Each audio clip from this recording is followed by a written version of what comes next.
What's up everyone, welcome back to the shop. Check out this cool geometric pattern, love it. I want to turn it into an ingrain cutting board, so better start breaking down some lumber.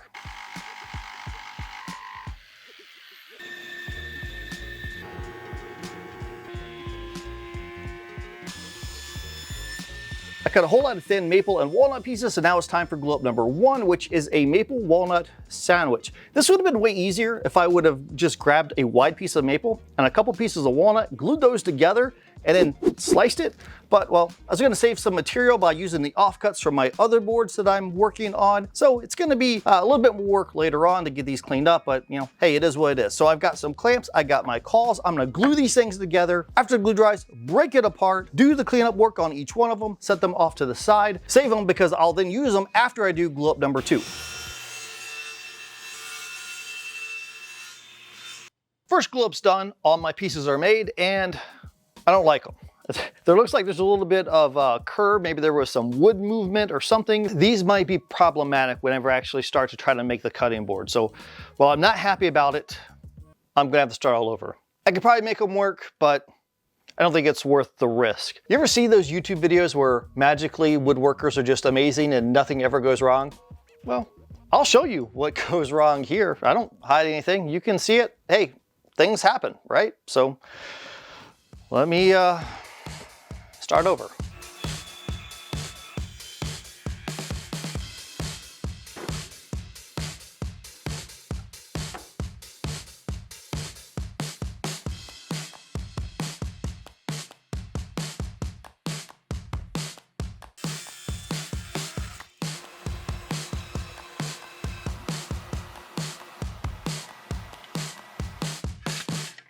Time for glue up number 2, which is a maple board and a walnut board sandwiched together, but not really a sandwich, instead more like a marshmallow with a delicious chocolate bar on top of it. I don't know why I have to keep making food references. Maybe I'm hungry. These boards are a bit bigger than the previous ones. I'm gonna glue them together the same way. After they get done, I'll do the cleanup work on them, set them off to the side. Then I gotta start figuring out glue up number 3.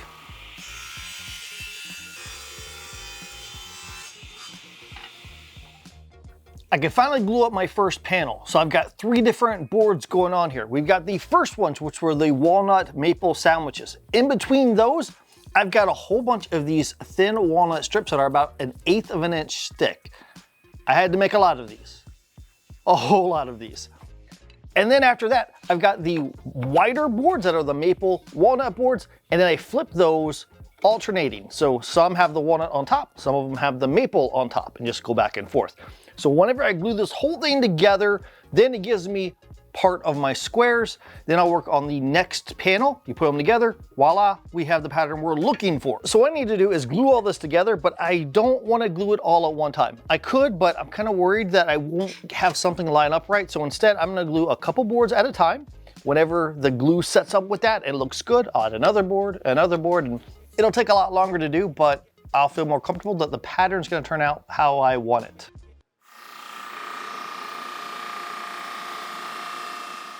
Now that is one good looking panel, and I think it was kind of worth it after doing all of that work to get there.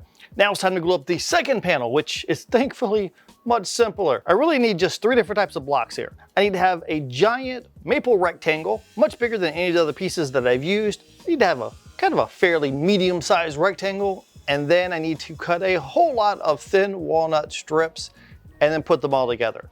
This time I don't have to take my time with it. I can just glue the whole thing up all at one time, let it dry, then do the cleanup work, and then figure out where to go from there.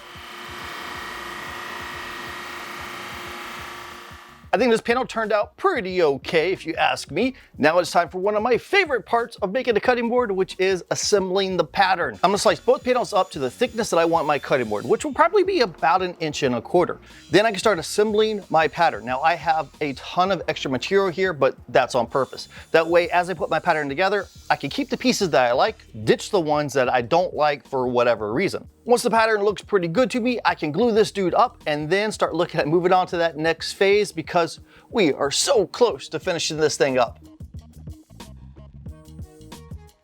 I did all my cleanup work, cut the board to the final length and width that I wanted, and then had to do all the sanding to flatten it. I cut a bevel on the underside of all of the edges. I just like the aesthetics of this, but also it's a little bit easier to pick the board up off of the countertop or a table. Then I did a whole lot of sanding, working my way up through the grits till everything was silky smooth. This is a cutting board and it's gonna get wet. So I went ahead and raised the grain by squirting a little bit of water on it and then hand sanding it really lightly just to knock that grain back down so it is smooth again.